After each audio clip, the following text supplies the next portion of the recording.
Auzubillahiminash-shaytanir-rajim. Bismillahir-rahmanir-rahim. Dear students, अस्सलाम वालेकुम रहमतुल्लाह। जैसा कि आप जानते हैं हम S&P ब्लॉक एलिमेंट्स डिस्कस कर रहे हैं। तो इसमें हम जो एक इम्पॉर्टेंट प्रॉपर्टी एलिमेंट्स की डिस्कस कर रहे हैं, दैट्स ऑक्सीडेशन स्टेट। तो इस ऑक्सीडेशन स्टेट के बारे में मैंने आपको कल बहुत सारी इंफॉर्मेशन दे दी, इसकी डेफिनेशन बता दी। Charge which an atom has or appears to have in its combined state is called oxygen state। तो इसमें मैंने बता दिया कि जो आयनिक कंपाउंड्स हैं उन पे रियल चार्ज होती है, इसलिए आयनिक कंपाउंड में किस एटम पे कितनी चार्ज है, कितनी एक्चुअल चार्ज है, वही उसका ऑक्सीडेशन स्टेट है।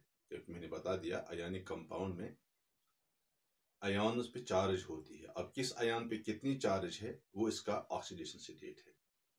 तो जहां तक कोवलेंट कंपाउंड्स का ताल्लुक है, कोवलेंट कंपाउंड में चूंकि इलेक्ट्रॉन शेयरिंग हो जाती है, लॉस गेन नहीं होता है, इसलिए वहां पर एक्चुअल चार्ज नहीं होती है। This why we say the charge which an atom has.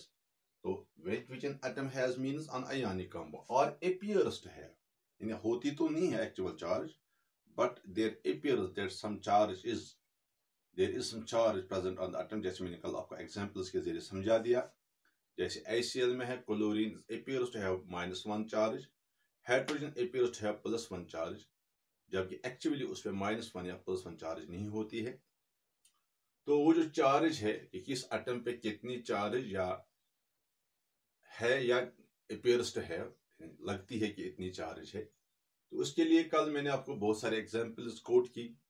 तो कोवलेंट कंपाउंड्स में खासकर आपने ये देखा कि ये जो चार्ज ऑन द एटम है, it depends on the electronegativity of the atom. यानी चार्ज जो है इलेक्ट्रोनेगेटिविटी ऑफ द एटम पे डिपेंड करती है, and it also depends upon the number of electrons shared by an atom.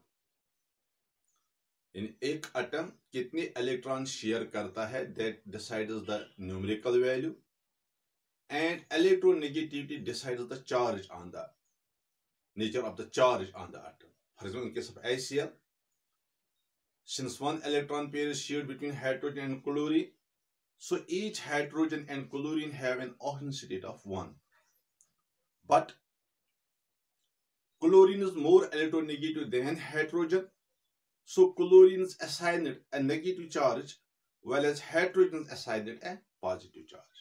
And the same way you have seen that a particular element and its different covalent compounds have different oxidation states.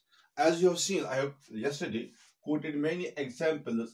In methane CH4, carbon has an oxidation state of +4, whereas in CCl4, carbon has here in methane carbon has an oxidation state of -4 because carbon is more electronegative than hydrogen, whereas in CCl4 carbon has an oxidation state of +4 because chlorine here is more electronegative than carbon. And in case of CH2Cl2, you have seen that carbon has an oxidation state of 0. So oxidation state of elements of a particular element varies from one combined state to another combined state. But we have to see that what happens to the oxygen state of elements in these S block and P block elements. Actually, this oxygen state is decided by the position of atom in the periodic table, or you may say that oxygen states are largely decided by the electronic configuration of the atoms. Electronic configuration plays an important role to decide the oxygen state of an element, though there are some other factors also. Which help us to calculate the oxidation states or which affect the oxidation state of an element. So, since we have discussed at length the oxidation state of elements yesterday, today we will simply see what happens to the oxygen states of the elements in a particular group. For that, from S block element, let me take the example of group number 2 elements. Though I will give you some, I will in the same way, I will give you oxygen state of S block, this group first element also. I will correlate them. So let me take the example of oxidation state of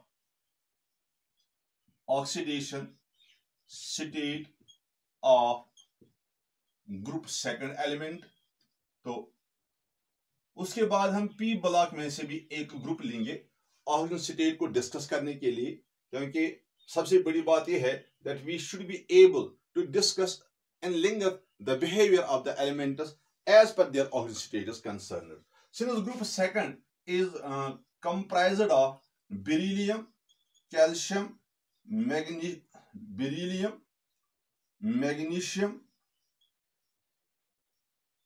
calcium, strontium, barium and radium. These are group second elements: beryllium, magnesium, calcium, strontium, barium and radium.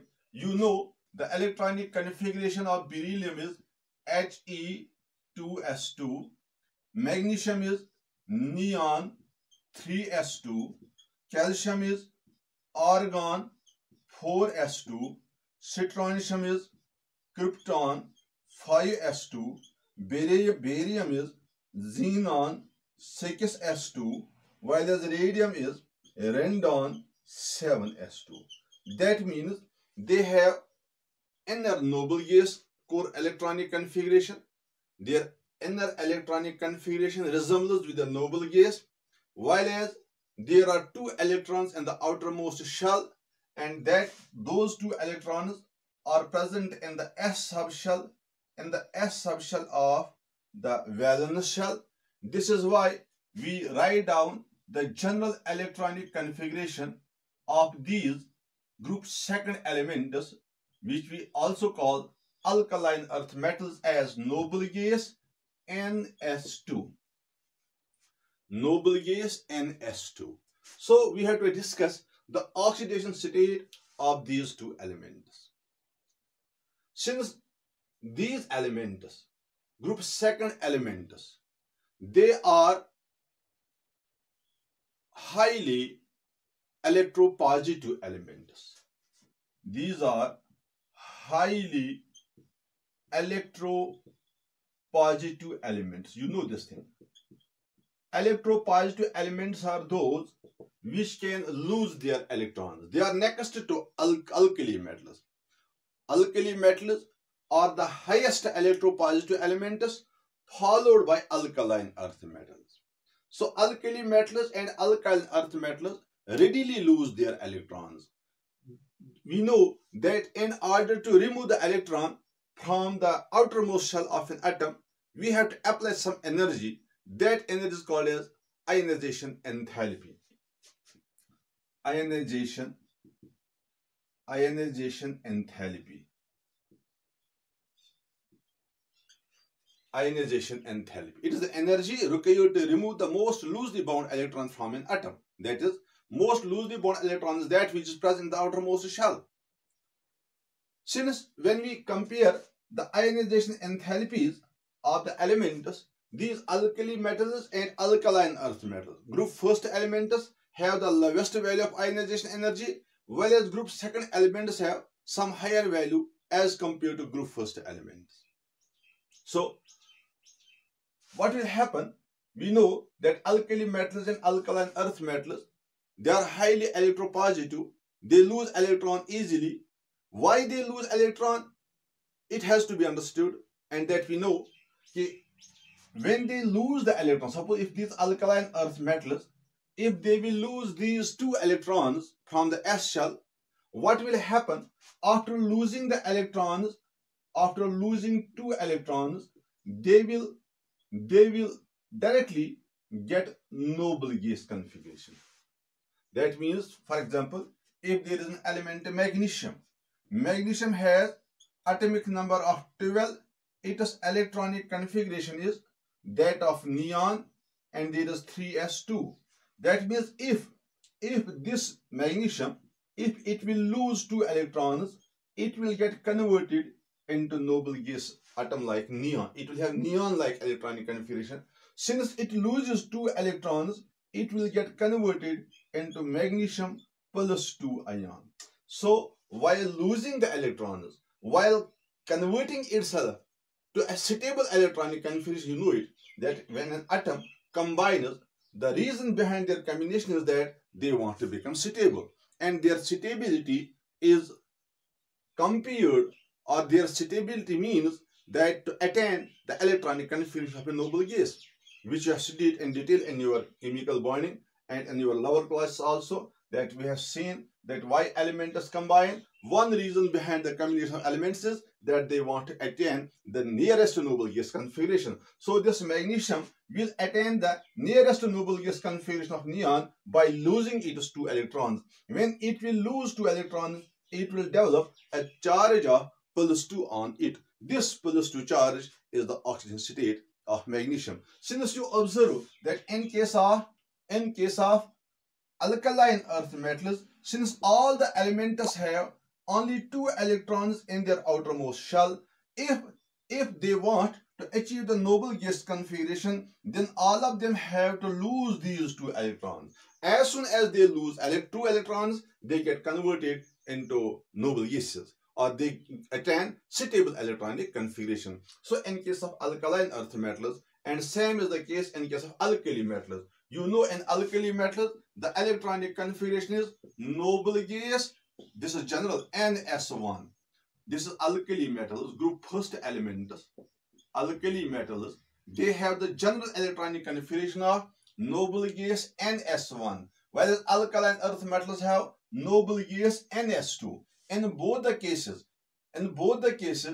the reason behind their +1 and +2 oxidation state, +1 and +2 oxidation state is only that in case of alkali metals, there is only 1 electron in their outermost shell, which they lose, and because of that they develop a charge of +1. And in case of alkaline earth metals, there are 2 electrons in the outermost shell. They lose these 2 electrons to develop a charge of +2 on them. So all alkali metals have oxidation state of +1, and all alkaline earth metals have an oxidation state of +2. So in order to calculate, or in order to comment on the oxidation state of alkali metals and alkaline earth metals, we have to simply see the electronic configuration in their valence shells. In S, it is particularly in case of S block elements. And S block elements, and it is applicable to other group elements also. In S block elements, the oxidation state is positive, almost always positive. Oxidation state is always positive, and is equal to the number of electrons, in their valence shell. Valence shell में कितने electron हैं, उतना ही उनका oxygen state है. Since they are electropositive elements, they have positive oxygen state because they lose their valence shell electrons in order to achieve noble gas configuration. इसी तरह से बाकी एलिमेंट्स जो हैं वो भी नोबल गैस कॉन्फ़िगरेशन हासिल करने के लिए कितने एलिमेंट्स को गेन या लॉस करेंगे, वो उनका ऑक्सीडेशन स्टेट डिसाइड करेगा. मगर कभी कभी चूंकि जैसे हमने बता दिया, there are so many elements जो इलेक्ट्रॉन लॉस नहीं करते हैं, जो शेयरिंग ऑफ इलेक्ट्रॉन्स करते हैं, तो वहां पर कितने इलेक्ट्रॉन पेयर शेयर होते हैं वही डिसाइड करेगा कि इलेक्ट्रॉनिक कॉन्फ़िगरेशन, ये ऑक्सीडेशन स्टेट क्या है. तो ऑक्सीडेशन स्टेट कैलकुलेट करने के लिए जैसे एक पॉइंट जो मैंने बता दिया कि सबसे पहले आपको ये देखना है कि किस एलिमेंट की वैलेंस शेल इलेक्ट्रॉनिक कॉन्फ़िगरेशन क्या है.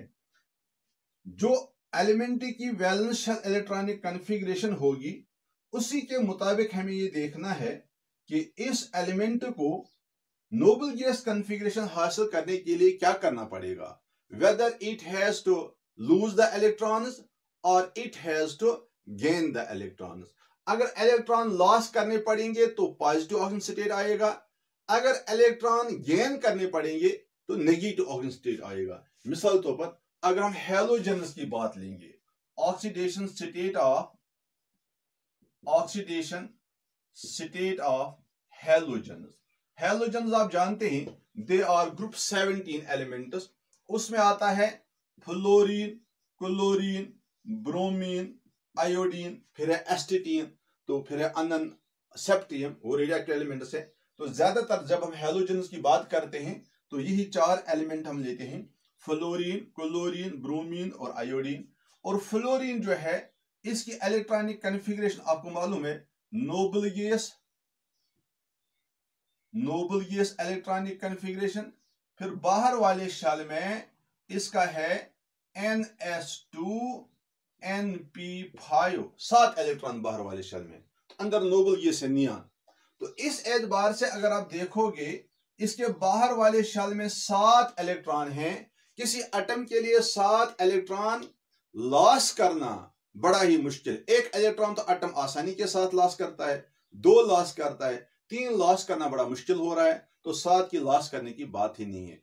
इसलिए ये फ्लोरीन जो है, अगर आप इसकी इलेक्ट्रॉनिक कॉन्फ़िगरेशन देखोगे, इसका एटॉमिक नंबर 9 है, जबकि इसका नियरेस्ट नोबल गैस नियॉन है, उसका एटॉमिक नंबर 10 है।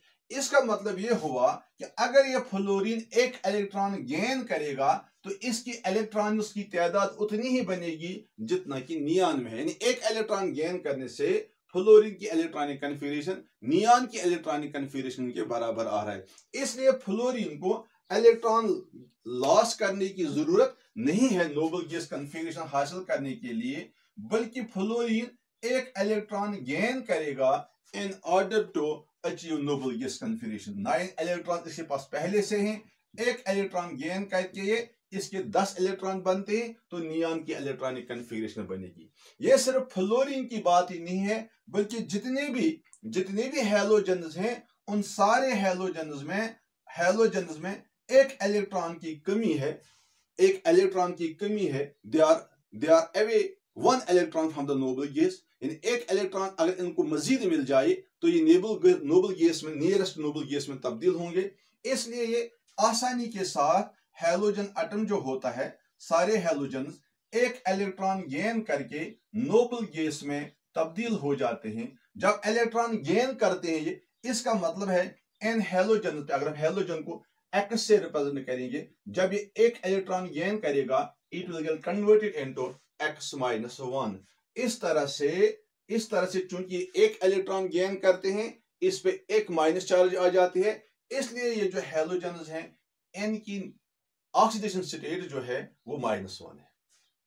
सबों की, फ्लोरीन की ऑक्सीडेशन स्टेट -1, क्लोरीन जो है इसका भी -1, ब्रोमीन जो है इसका भी -1, आयोडीन जो है इसका भी -1 है। जैसे आप देखेंगे सोडियम फ्लोराइड में, सोडियम क्लोराइड में, सोडियम ब्रोमाइड में, पोटेशियम आयोडाइड में, तो आप इन एलिमेंट्स में देखिए यहां पर फ्लोरीन पे -1, क्लोरीन पे -1, ब्रोमीन पे -1, आयोडीन पे -1, जबकि सोडियम पे +1, इस यहां पर पोटेशियम पे +1।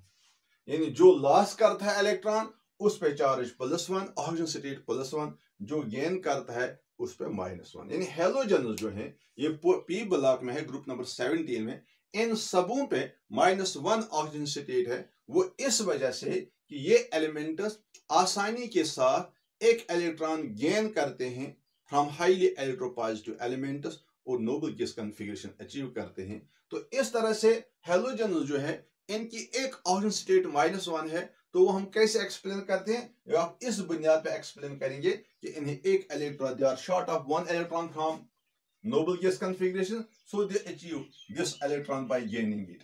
तो इस तरह से जब इन्होंने एक इलेक्ट्रॉन गेन किया तो इन पे -1 ऑक्सीडेशन स्टेट आ गया। मगर सबसे इंपॉर्टेंट पॉइंट जो इन हैलोजेन्स के बारे में है, फ्लोरीन के बगैर जितने भी हैलोजेन्स हैं इनका सिर्फ एक ही ऑक्सीडेशन स्टेट नहीं होता है।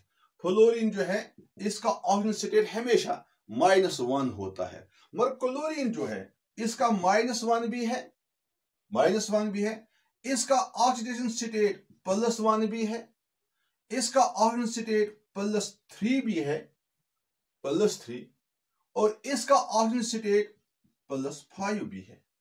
उसके बरकस ब्रोमीन जो है इसका भी -1 भी है, +1 भी है, +3 भी है, +5 भी है।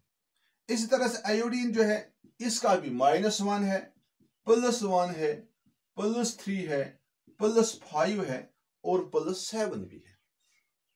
आप देख रहे मैं क्या कह रहा हूं, यानी हेलोजन्स जो हैं पी ब्लॉक ग्रुप है, ये सिर्फ इसी पी ब्लॉक ग्रुप हेलोजन्स की ही बात नहीं है, बल्कि अगर आप ऑक्सीजन फैमिली के एलिमेंट्स देखोगे या नाइट्रोजन फैमिली के एलिमेंट देखोगे, वहां पर आप पाओगे कि एक एलिमेंट के एक से ज्यादा ऑक्सीडेशन स्टेटस होते हैं। जिस तरह से मैंने यहाँ हेलोजन्स में बता दिया कि फ्लोरीन के बगैर जितने भी हेलोजन एटम्स हैं इनकी ऑक्सीजन स्टेट जो है that is more than 1, they have many oxidation states.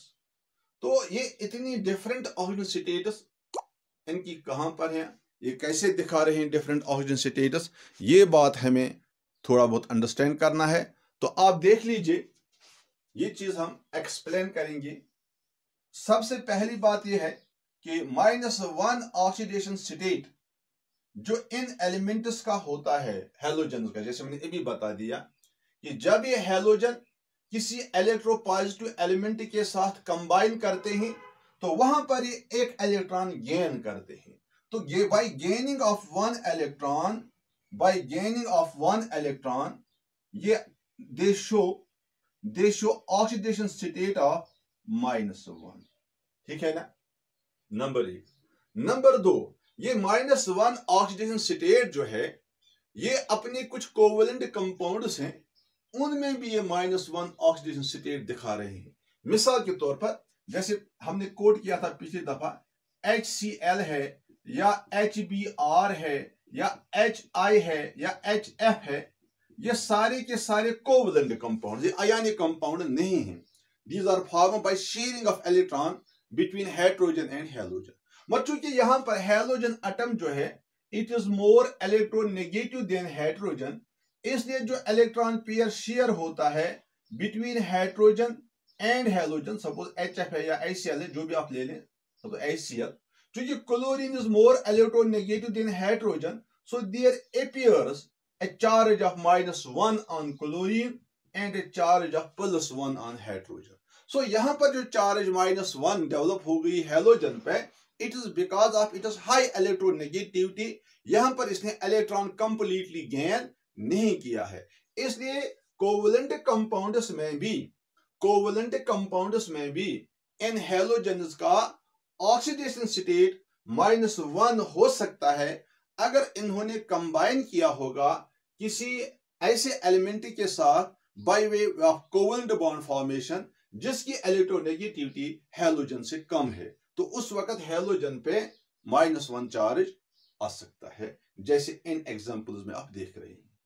इसी तरह से आप देख रहे हैं कि अब इन हेलोजन्स पे एक्सेप्ट फ्लोरीन +1 ऑक्सीडेशन स्टेट भी है, +1 ऑक्सीजन स्टेट।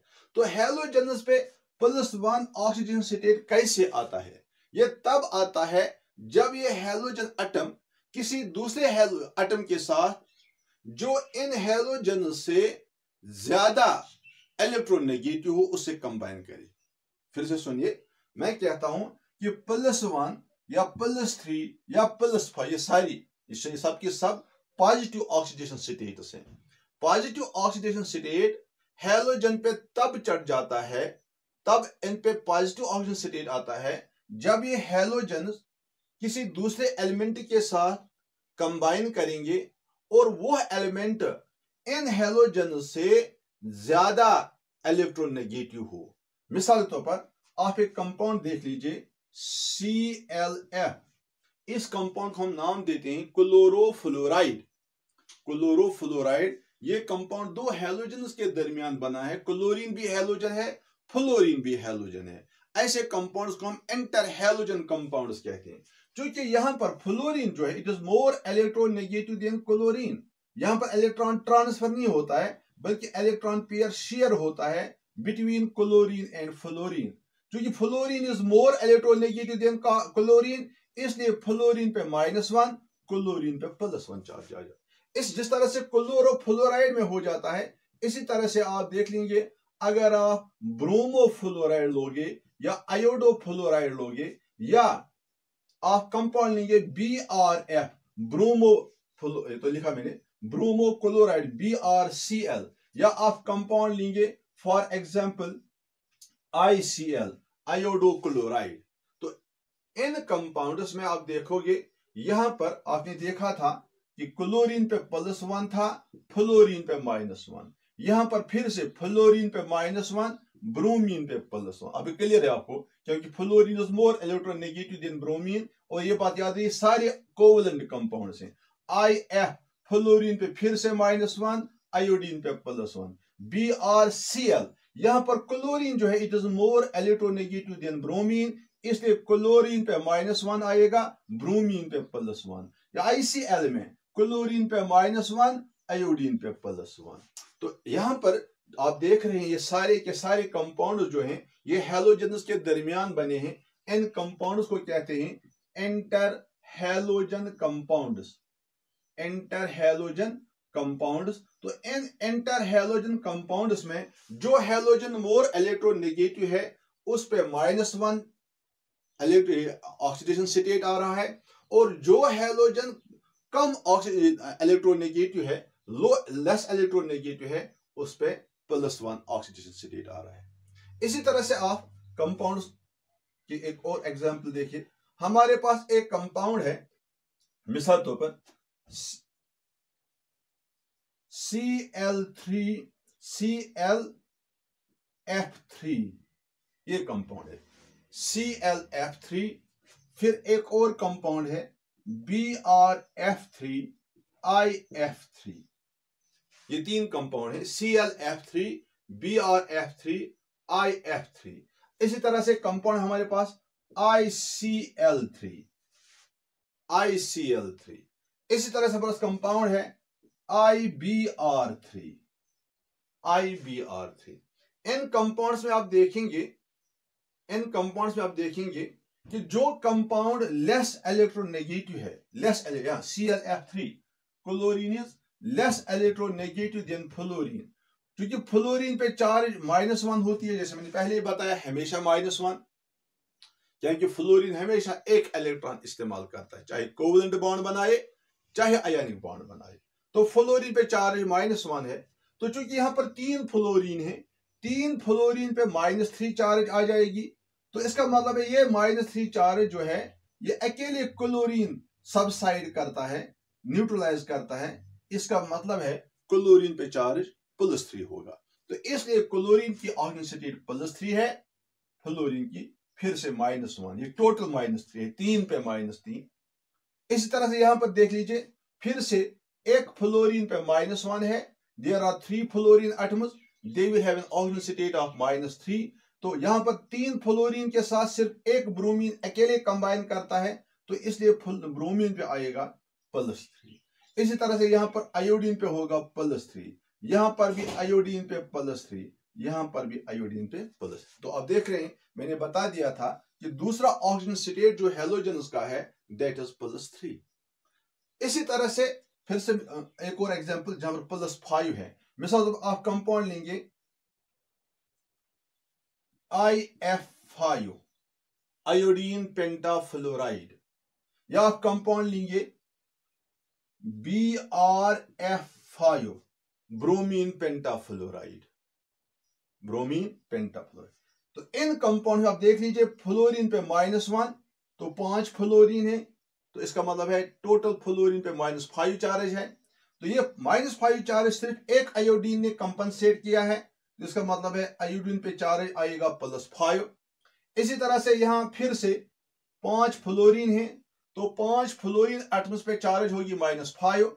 तो ये 5वीं चार्ज एक ब्रोमीन ने कंपनसेट किया है, तो ब्रोमीन पे होगी चार्ज +5। तो इस तरह से आप देख रहे हैं क्लोरीन पे भी ClF5 अगर आप लिखेंगे क्लोरीन पेंटाफ्लोराइड, तो वहां पर क्लोरीन पे चार्ज +5 आ जाएगा। इसी तरह से आप देख लीजिए एक और कंपाउंड हमारे पास है IF7 फ्लोरीन पे चार्ज -7 है, आयोडीन पे चार्ज +7 हो गया, क्योंकि 7 फ्लोरीन है, एक फ्लोरीन पे -1 है, ये बात नोट कीजिए, एक फ्लोरीन पे -1 ऑक्सीजन स्टेट है, तो यहां पर फ्लोरीन का ऑक्सीजन -1 ही है, -7 नहीं है। -7 तो सबों का मिलके बनता है, एक का -1 है, मगर एक आयोडीन का ऑक्सीजन स्टेट +7 है। तो इस तरह से हैलोजन जो हैं ये वेरिएबल ऑक्सीडेशन स्टेटस दिखा रहे हैं, -1 भी दिखा रहे हैं, +1 भी, +3 भी, +5 भी, +7 भी। तो यहां पर मैंने जितनी भी एग्जाम्पल्स कोट की, आप देख रहे हैं इन एग्जाम्पल्स में जो कंपाउंड मैंने लिए हैं ये सारे के सारे कंपाउंड्स हैलोजन एटम्स के दरमियान बने हैं। तो जब हैलोजन आपस में मिलकर कंपाउंड बनाते हैं, इन सारे कंपाउंड्स को हम इंटर हैलोजन कंपाउंड्स कहते हैं। तो इंटर हैलोजन कंपाउंड्स के बारे में हम इंशाल्लाह जब हम हैलोजन्स पे डिटेल डिस्कशन में आएंगे सेपरेट कंपाउंड्स पे, तो वहां पर हमें इंटर हैलोजन कंपाउंड्स की प्रिपरेशन के बारे में पढ़ना है और इनकी स्ट्रक्चर के बारे में पढ़ना होगा, तो हम इंशाल्लाह वहां पर इन डिटेल डिस्कस करेंगे। मगर यहां पर मैं एक बात जरूर डिस्कस करूंगा कि ये कंपाउंड, जैसे पहले मैंने बता दिया कि इंटर हैलोजन कंपाउंड्स जो हैं ये सारे के सारे कोवेलेंट कंपाउंड्स हैं, ये आयनिक कंपाउंड्स नहीं हैं। All of them are covalent compounds, that means they are formed by sharing of electrons और बाय फॉर्मिंग कोवेलेंट बॉन्ड्स। तो इन कंपाउंड्स में हमें अब ये देखना है कि ये वेरिएबल ऑक्सीडेशन स्टेट कैसे बनती है। तो इसके लिए मैं क्लोरीन की एग्जांपल लूंगा on the base of chlorine. Chlorine में भी आप देख रहे हैं क्लोरीन -1 भी दिखा रहा है, क्लोरीन +1 भी दिखा रहा है, +3 भी, +5 भी। तो क्लोरीन की एग्जांपल लेके मैं चलूंगा और क्लोरीन की ये जो वेरिएबल ऑक्सीडेशन स्टेट्स हैं मैं इनको on the base of electronic configuration explain करने की कोशिश करूंगा। तो इंशाल्लाह ये आसानी के साथ आपकी समझ में आ जाएगा अगर आप थोड़ा बहुत हमारा साथ देंगे। बिल्कुल आसान है ये। आप देख लीजिए क्लोरीन जो है, क्लोरीन का एटॉमिक नंबर जो है दैट इज 17। तो इसकी इलेक्ट्रॉनिक कॉन्फ़िगरेशन है 1s2 2s2 2p6 3s2 3p5। देख लीजिए 2 और 2 4, 6 10, 2 12 और 5 17। This is electronic configuration. अब चूंकि हमें बॉन्ड बनाने के लिए वैलेंस शेल का इस्तेमाल हो रहा है, तो इसके वैलेंस शेल में है 3s2 3p5। तो मैं इस तरह लिखूंगा, ये है, ये वैलेंस शेल इलेक्ट्रॉनिक कॉन्फ़िगरेशन है। ये बाकी जो है इनको मैं नहीं लिखूंगा। 3s, अब 3s में कितने इलेक्ट्रॉन हैं? 2 इलेक्ट्रॉन हैं 3s2। 3p5 आप जानते हैं p जो है इसमें 3 ऑर्बिटल हैं, इलेक्ट्रॉन 5 ही हैं। तो इस तरह से जब आप देखेंगे पहले एक एक इलेक्ट्रॉन हर एक ऑर्बिटल में जाएगा, उसके बाद हमें 2 इलेक्ट्रॉन बच जाते हैं। अब पेयरिंग होगी इस तरह से। अब इस क्लोरीन में एक हाफ फिल्ड ऑर्बिटल रहता है, ये 3s था, ये 3p है। आप जानते हैं तीसरे शेल में 3p के अलावा 3d भी होता है। This is 3d। इसमें 5 ऑर्बिटल हैं, 1 2 3 4 और 5। मगर यहां पर 3d जो है क्लोरीन में इस वक्त कोई भी इलेक्ट्रॉन 3d में नहीं है, ठीक है ना।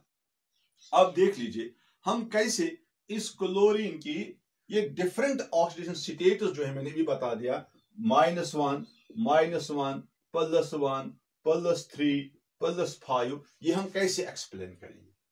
सबसे पहले यह है कि आप देख रहे हैं कि अगर इसमें एक इलेक्ट्रॉन और ऐड होगा तो फिर इसकी इलेक्ट्रॉनिक कॉन्फ़िगरेशन जो है फिर इसमें 18 इलेक्ट्रॉन हो जाएंगे। 18 इलेक्ट्रॉन होने का मतलब यह है कि फिर इसकी इलेक्ट्रॉनिक कॉन्फ़िगरेशन आर्गन से मिल जाएगी। जैसे आप देख रहे हैं सोडियम क्लोराइड में, अब यहां पर समझाने की आपको जरूरत नहीं है। सोडियम क्लोराइड में सोडियम एक इलेक्ट्रॉन लॉस करता है, इस पे +1 चार्ज आ जाती है, और वो इलेक्ट्रॉन क्लोरीन गेन करता है, इस पे -1 चार्ज आ जाती है।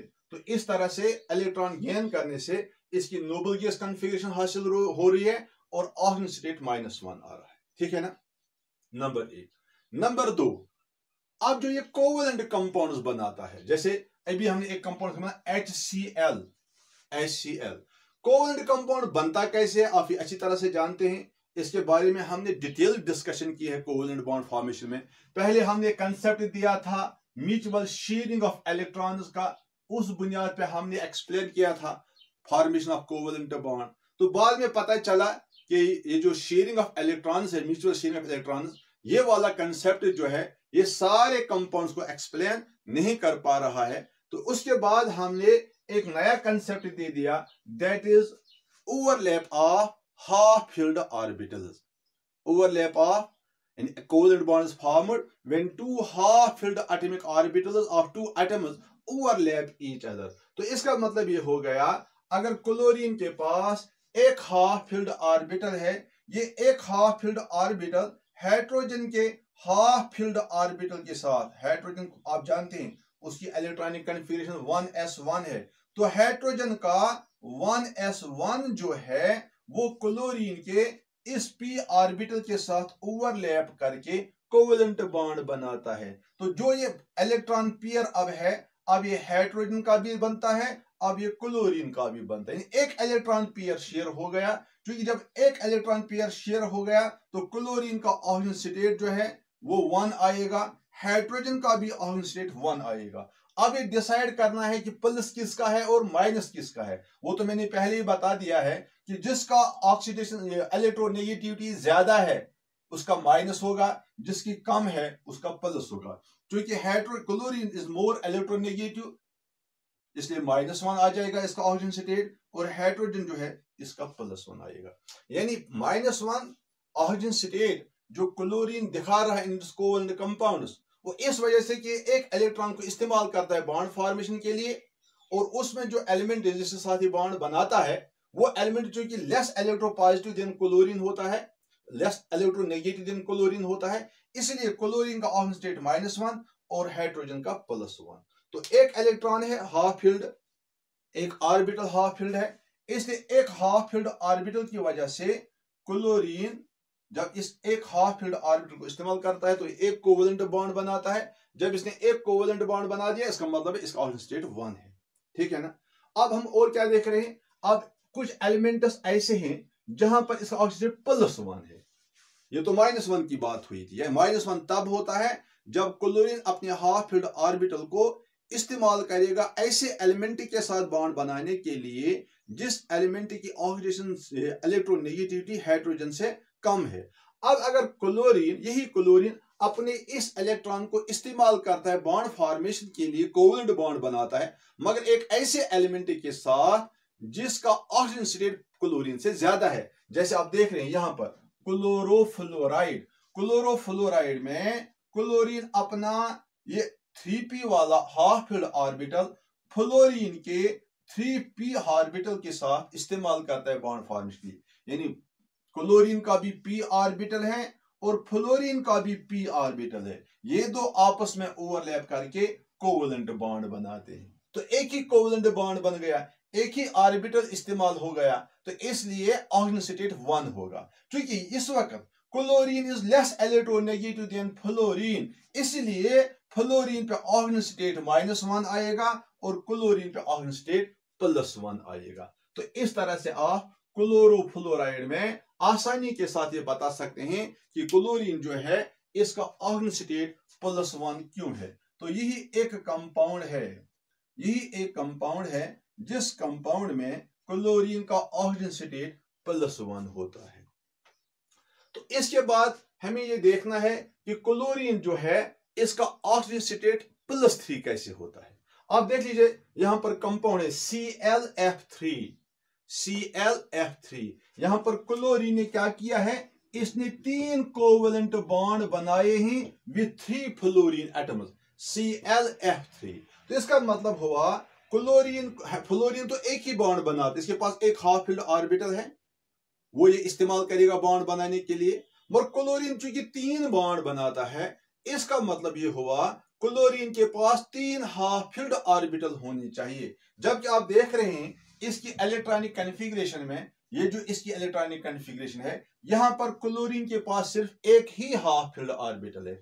इसलिए अगर आप इस कंपाउंड की फॉर्मेशन एक्सप्लेन करना चाहेंगे तो आपको क्लोरीन में तीन हाफ फिल्ड ऑर्बिटल क्रिएट करने हैं। तो ये तीन हाफ फिल्ड ऑर्बिटल क्रिएट कैसे होते हैं ये आप पहले भी हाइब्रिडाइजेशन में पढ़ चुके हैं। तो हाइब्रिडाइजेशन में, यहां पर हाइब्रिडाइजेशन की हम बात नहीं करेंगे, और वहां पर हमने पढ़ा था कार्बन के बारे में कि कार्बन के बाहर वाले शेल में तो सिर्फ दो ही इलेक्ट्रॉन हैं, दो ही हाफ फिल्ड, इलेक्ट्रॉन चार हैं मगर हाफ फिल्ड ऑर्बिटल दो ही हैं, मगर कार्बन हमेशा चार बॉन्ड बनाता है। तो हम वहां पर कहते हैं कि कार्बन जो है इसकी एक्साइटेशन हो जाएगी। तो यहां पर क्लोरीन की एक्साइटेशन हो जाएगी। तो जब क्लोरीन की एक्साइटेशन हो जाती है तो इस पी ऑर्बिटल में से एक इलेक्ट्रॉन यहां डी ऑर्बिटल में चला जाता है। तो इसका मतलब ये हुआ क्लोरीन जो है इसकी एक्साइटेड स्टेट में जो नई इलेक्ट्रॉनिक कॉन्फ़िगरेशन होगी वो इस तरह से होगी। ये इलेक्ट्रॉन इस ऑर्बिटल में 3d के ऑर्बिटल में चला जाएगा, 1 2 3 4 पॉइंट, तो यहां चला जाएगा इस तरह से। इसको हम कहते हैं first oxidation state, first excited state, first excited state. तो फर्स्ट एक्साइटेड स्टेट में क्या होता है, एक इलेक्ट्रॉन एक्साइट होता है। जब एक इलेक्ट्रॉन एक्साइट हुआ तो ये 3d में चला गया। अब 3d में जाने से क्या होता है, अब क्लोरीन में तीन हाफ फिल्ड ऑर्बिटल्स पैदा हो जाते हैं। तो ये तीन हाफ फिल्ड ऑर्बिटल जो है, अब ये तीन फ्लोरीन एटम्स के साथ आसानी के साथ तीन बॉन्ड बना सकते हैं। ये दूसरी बात है कि ये फ्लोरीन जो है, क्लोरीन जो है, बॉन्ड बनाने से पहले इसमें हाइब्रिडाइजेशन हो जाएगी, वो आप पढ़ चुके हैं। हाइब्रिडाइजेशन होने के बाद ही यहां पर बॉन्ड फॉर्मेशन होगी।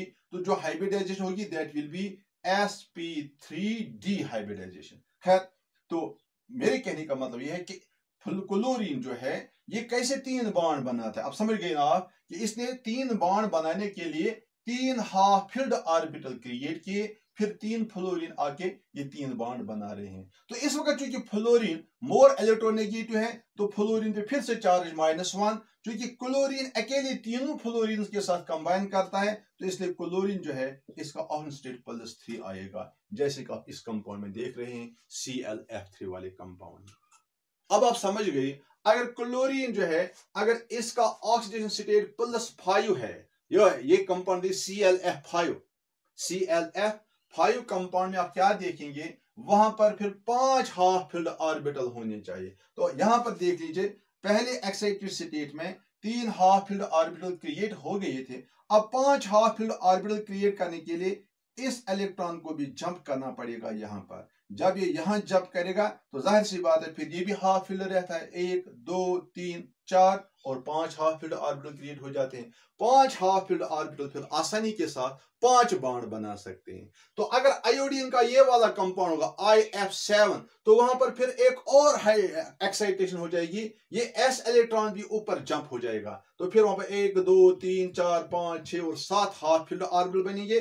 फिर आयोडीन 7 फ्लोरीन एटम के साथ कंबाइन करके 7 बॉन्ड बना सकता है। तो फ्लोरीन का ऑक्सीजन स्टेट -1 रहेगा, तो आयोडीन का ऑक्सीजन स्टेट +7 आ जाएगा। इस तरह से आप इसी इलेक्ट्रॉनिक कॉन्फ़िगरेशन की बुनियाद पे और बॉन्ड फॉर्मेशन जो है, कोवेलेंट बॉन्ड फॉर्मेशन की नॉलेज जो आपके पास है कि कोवेलेंट बॉन्ड बनता कैसे है, हाफ फिल्ड ऑर्बिटल जब आपस में ओवरलैप करते हैं तो एक एटम कितने हाफ फिल्ड ऑर्बिटल्स को बॉन्ड बनाने के लिए इस्तेमाल करता है, उतनी ही उसका ऑक्सीजन स्टेट होगा। तो जाहिर सी बात है, क्लोरीन जो है at different times with different fluorine atoms, different number of fluorine atoms, it creates half filled orbitals as per its requirement. तो उसी हिसाब से इसका ऑक्सीजन स्टेट कभी +1 कभी +3 कभी +5 आ जाता है, तो आयोडीन का +7 भी आ जाता है। तो इस तरह से हम पी ब्लॉक में आप देख रहे हैं कि जहां पर वेरिएबल ऑक्सीडेशन स्टेट होता है कंपाउंड्स का, तो वेरिएबल ऑक्सीडेशन स्टेट क्या वजूहात हैं। तो ये ऑलमोस्ट जितने भी पी ब्लॉक एलिमेंट्स हैं, पी ब्लॉक एलिमेंट्स में अक्सर बेशतर ये बातें हो रही हैं।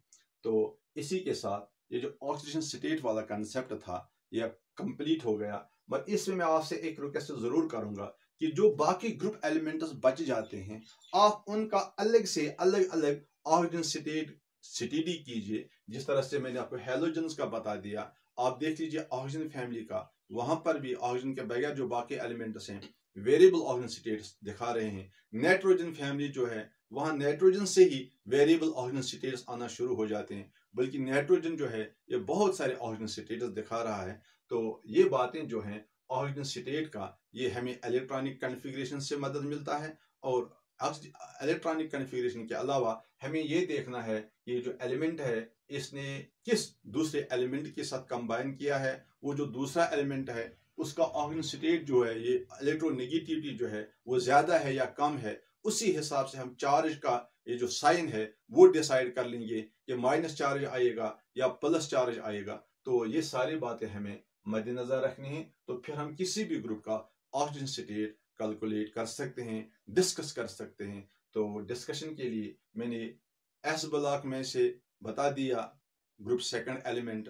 एस ब्लॉक में कोई वेरिएबल ऑक्सीजन स्टेट नहीं होती है, वहां पर जितने इलेक्ट्रॉन बाहर वाले शेल में हैं उतना ही ऑक्सीजन स्टेट है। मगर जहां तक पी ब्लॉक एलिमेंट्स का ताल्लुक है, पी ब्लॉक एलिमेंट्स में वेरिएबल ऑक्सीजन स्टेट्स होते हैं। तो वो क्यों होते हैं? वो जनरली वेरिएबल ऑक्सीजन स्टेट्स उनके कोवलेंट कंपाउंड्स में होते हैं। तो वो कोवलेंट कंपाउंड क्यों वेरिएबल ऑक्सीजन स्टेट्स होते हैं? क्योंकि वहां पर एक atom different number of half filled orbitals इस्तेमाल करता है, एक्साइटेशन करके नए नए हाफ फिल्ड ऑर्बिटल्स क्रिएट करता है, जिसकी वजह से डिफरेंट ऑक्सीजन स्टेट्स आ जाते हैं। तो मुझे पूरी उम्मीद है आप ये ऑक्सीजन स्टेट वाला कंसेप्ट जो है अच्छी तरह से अंडरस्टैंड कर गए होंगे। अगर कोई प्रॉब्लम हो तो please contact me, I will clear the confusion. तो आज के लिए इतना ही, इंशाल्लाह कल हम नए टॉपिक पे आ जाएंगे। तो for till then it is I think sufficient for today. Inshallah tomorrow we will go to next lesson. Thank you very much.